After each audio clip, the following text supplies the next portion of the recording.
Well, I'm sure you've heard of Venus de Milo.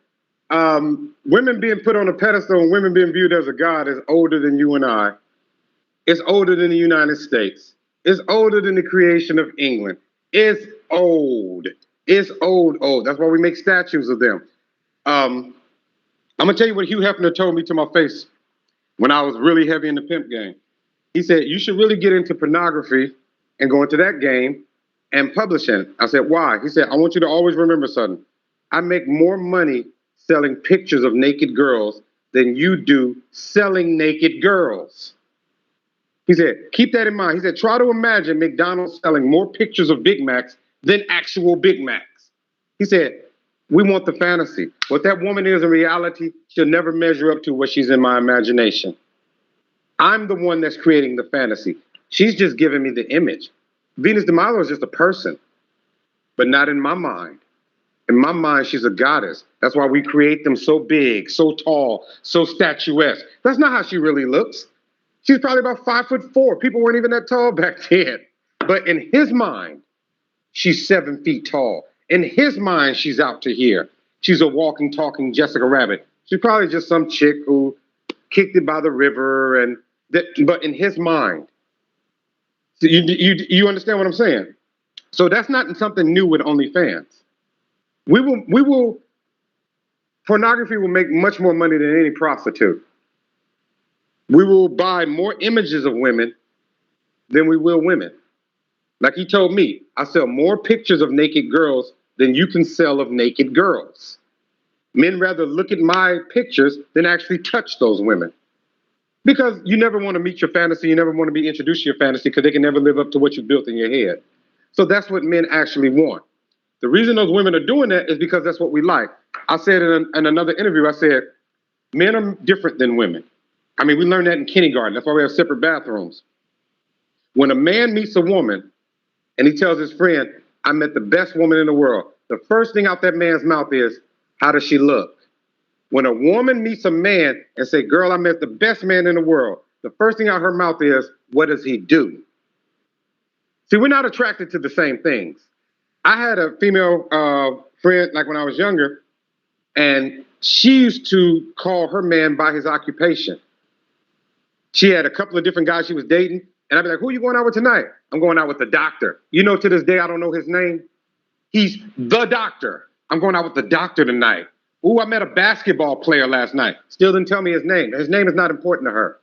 We name our women by their body parts. I'm going out with Tina. Which Tina? You know two Tinas. No, not Tina with the big breast, big booty Tina. We actually give them names according to their anatomy. Big booty Tina. You know, tall, big booty Tina. Oh, I thought you was talking about big breast Tina. Nah, big breast Tina moved out of state. I don't know Tina's last name. Her last name is Tina. Her first name is Big Breast. You know, we're different. You cannot look at femininity through masculine eyes. You cannot look at masculinity through feminine eyes. You're just speaking German to a Russian, and he's yelling at you in Russian to a German. You guys are not communicating. You're just screaming at each other, making a lot of noise because you don't understand each other's language. First thing, if you told me I met this great girl, I'm like, describe her to me. You know, you're not going to tell me her occupation. You're not going to tell me where she went to school. You're going to say, she's about this. You're going to start with her measurements. When a woman says, I met this great guy, ooh, he's the greatest guy in the world, her friend says, what does he do? Where does he work?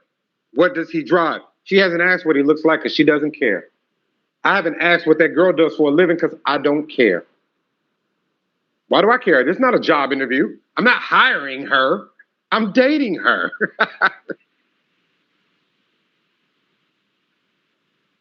You know where they get that from? Other women, other single women.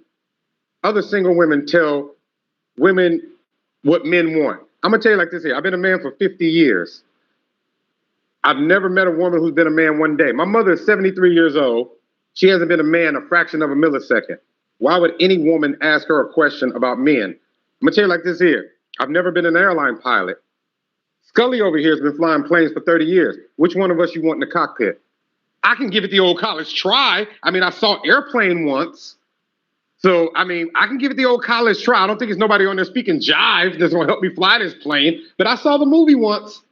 So I think, you know, and my cousin, he flew on an airplane once as a passenger. So I think I'm pretty much ready for the cockpit. You can trust me with your life. Or would you like this guy who flew in the Air Force, who's been a pilot for 50 freaking years and does this behind his back. Which one you want in the cockpit? So you're not going to learn about those kind of, you're not going to learn how not to be single from a woman who's single and has never been married.